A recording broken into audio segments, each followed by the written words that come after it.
Assalamualaikum warahmatullahi wabarakatuh.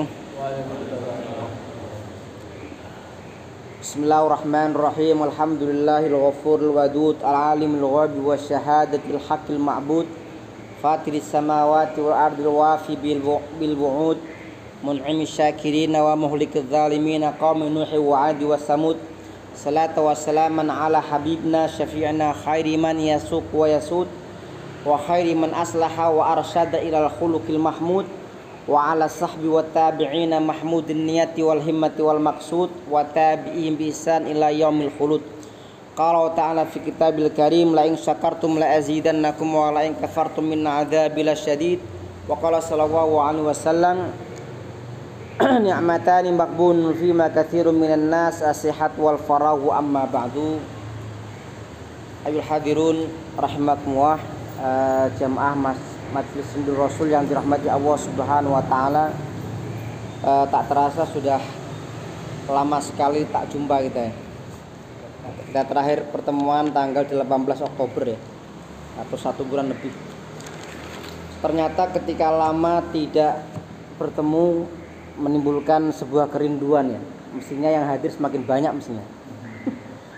Tapi ala kulli hal semoga barangkali kita husnuzon ya. Mungkin karena cuaca yang memang sedang pancaroba ya, sehingga kemudian ini yang tantangan kita bagaimana kita tetap bersemangat dalam berthalabul ilmi.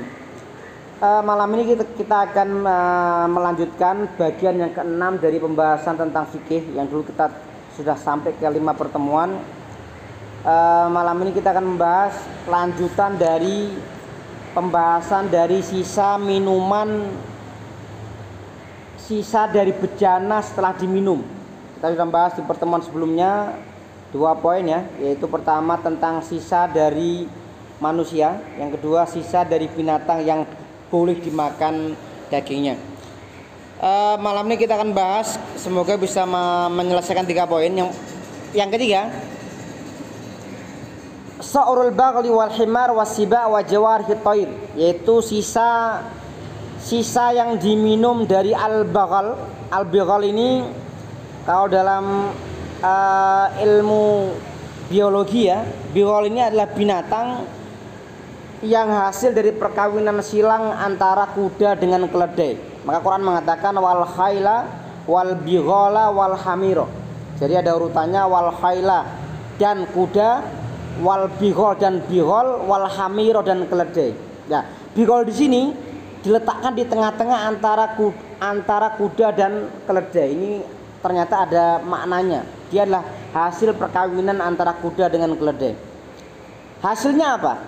Kalau kuda itu tubuhnya tinggi, lehernya panjang, keledai tubuhnya pendek, lehernya pendek, maka bighal ini gabungan, lehernya pendek, tubuhnya gede.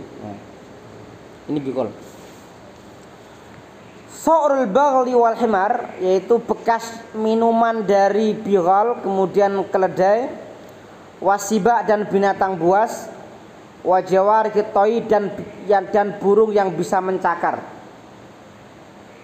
Apakah ada burung yang bisa mencakar? Kalau yang namanya burung punya paruh ya, dia bisa mencakar. Kalau burung Garuda ada nggak? Kalau saya pernah baca burung Garuda ini dia mitos ya. Ini burung yang menjadi tunggangan Dewa Wisnu. Kalau Garuda. Tapi kalau elang ada ya? Ada ya, elang ada benar. Elang ada. Kemudian banyak sekali ya. Semua itu wa tahir, bekasnya adalah tahirun, suci. Misalkan contohnya keledai dia minum di sebuah bejana, maka airnya ini hukumnya tidak najis ya, dia suci. Termasuk binatang buas, misalkan ada harimau ya, dia ada bejana di situ. Kalau kita misalkan mengambil bejana itu, airnya dia adalah suci, dia tidak najis. Yang penting berani ngambil. Nah, harimau. Kemudian ada sebuah hadis ya, Nabi Sallallahu Alaihi Wasallam dalam sebuah perjalanan, suatu ketika Rasulullah Sallallahu Alaihi Wasallam di suatu malam dalam perjalanan, kemudian Rasul dan para sahabat mereka melewati seorang laki-laki yang duduk di samping telaga ya, telaga. Dan saat itu Umar bertanya kepada sang penjaga telaga, awalakot isiba alaikal laila fi mikratika, wahai penjaga telaga, apakah tadi malam ada binatang buas yang minum di telagamu? Ya. Maka Nabi mengatakan, ya sahibal mikrat la tukhbirhu, wahai sang penjaga telaga, engkau jangan memberitahu. Artinya dalam hal ini, kalaupun binatang buas dia minum di telaga itu, misalkan dia minum, kita datang ke situ tidak masalah ya, kita tidak masalah. Kita kemudian mengambil air itu, bahkan kita gunakan berwudu juga nggak masalah, itu suci. Yang keempat, su'urul hirrah, yaitu bekas dari minuman kucing. Wa huwa tahir, hukumnya adalah suci. Ada sebuah hadis yang menjelaskan tentang hal ini ya. Hadis Kabsyah binti Ka'ab, diceritakan bahwa Abu Qatadah ini masuk ke rumah Kabsyah. Kemudian Kabsyah ini menumpahkan air ya, di sebuah bejana. Kemudian datanglah seekor kucing, dan kucing ini meminum dari bejana itu. Kemudian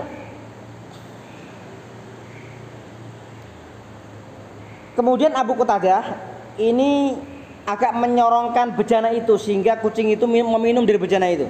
Maka Kabsyah, maka kemudian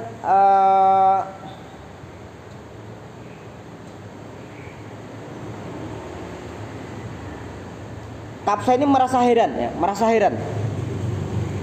Maka Abu Qatadah menanyakan, wahai Kabsyah, ata'jabina ya ibnat ahi, apakah engkau heran? Faqalat na'am, betul saya heran kenapa Anda memberikan minum pada kucing itu. Maka Abu Qatadah mengatakan, inna Rasulullah sallallahu alaihi wasallam qala, Rasul mengatakan, bersabda, inna laisat binajis, kucing itu tidaklah najis.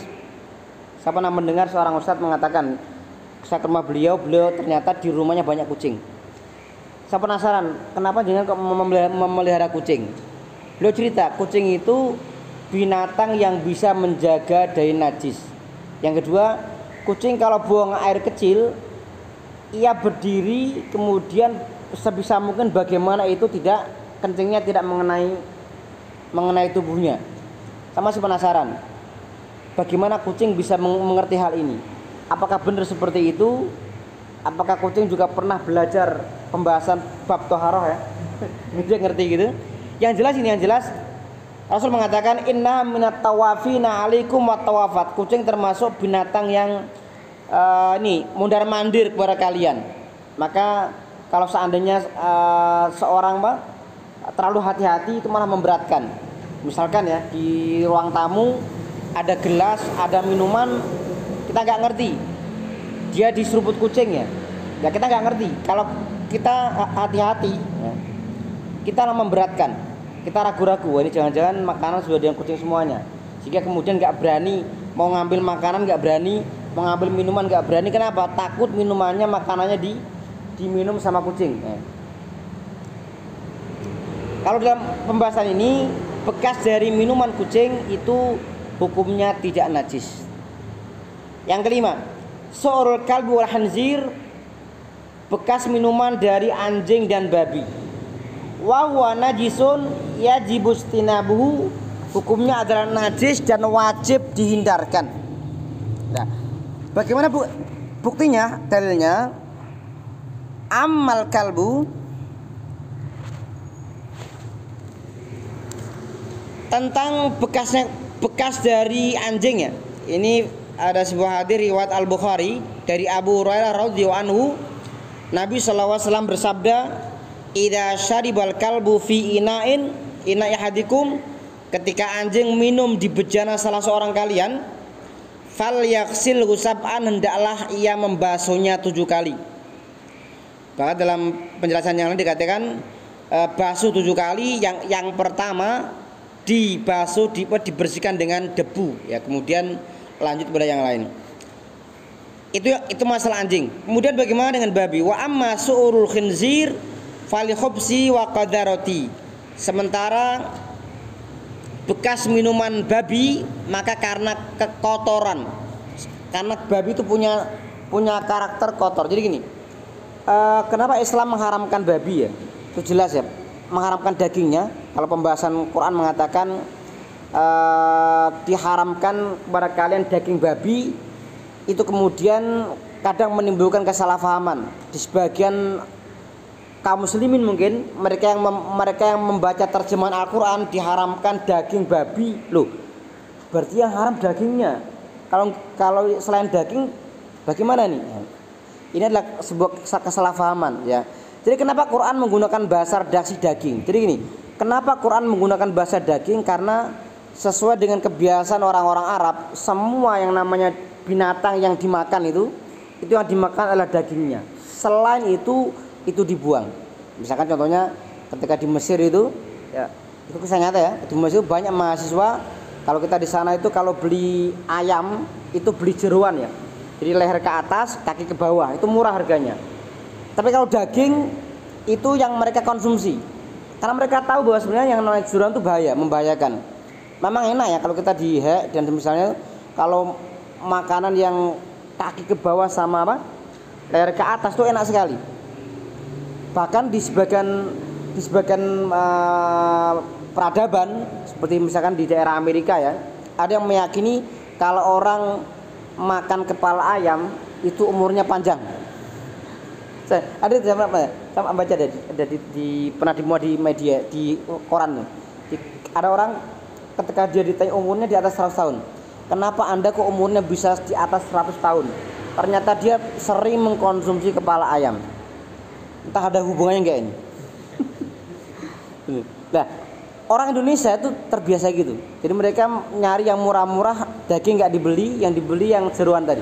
Nah, itulah kenapa Quran menggunakan bahasa diharamkan daging, karena kebiasaan mereka yang namanya memakannya daging.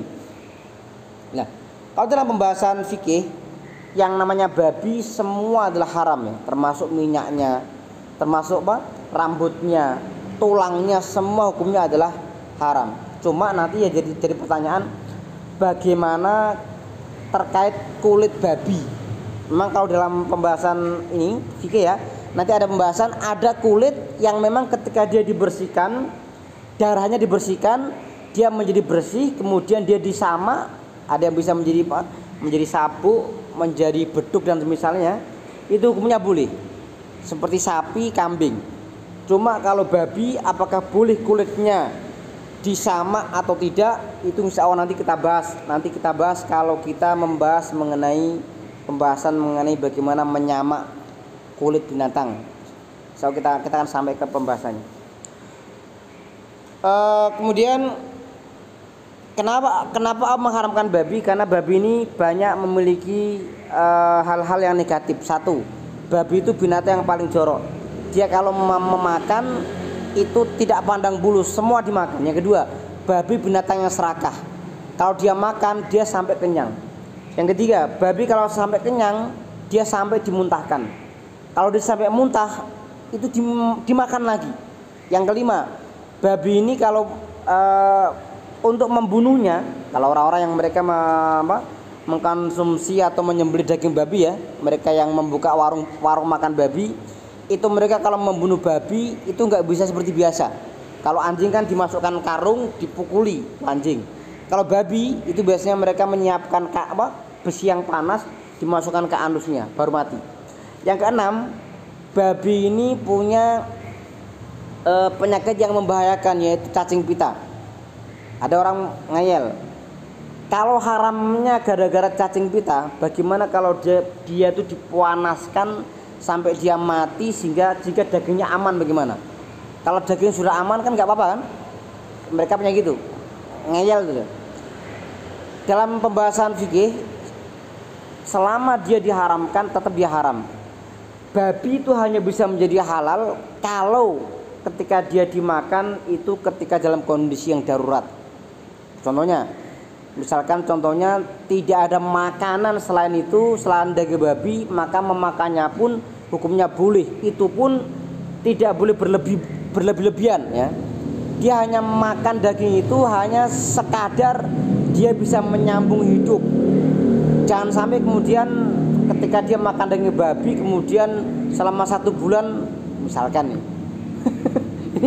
ini bukan darurat.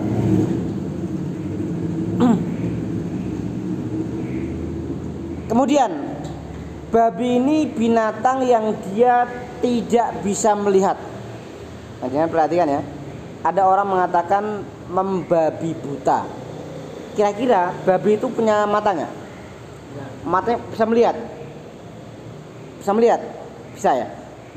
Babi bisa melihat matanya. Cuma matanya ini melihatnya dia tidak jelas. Makanya kalau kita perhatikan babi itu kan kalau berjalan itu merunduk kan, ya kan? Kenapa merunduk ini? Merunduk ini maksudnya ada orang mengatakan dia malu ini babi. Tapi yang benar, memang dia punya masalah. Dia pandangannya kurang. Makanya ada kalau orang mengatakan membabi buta itu artinya melihat saja nggak bisa jelas apalagi dia buta. Ya. Itu rahasia kenapa Allah mengharam babi. Dan yang ketujuh, kenapa Allah mengharamkan, yaitu bagian dari kita ta'abudiyah. Kita samina wa ta'ana, Allah perintahkan kita, melarang kita ya, maka kita mengatakan kita terima ya apa yang menjadi larangan bagi kita semuanya. Kemudian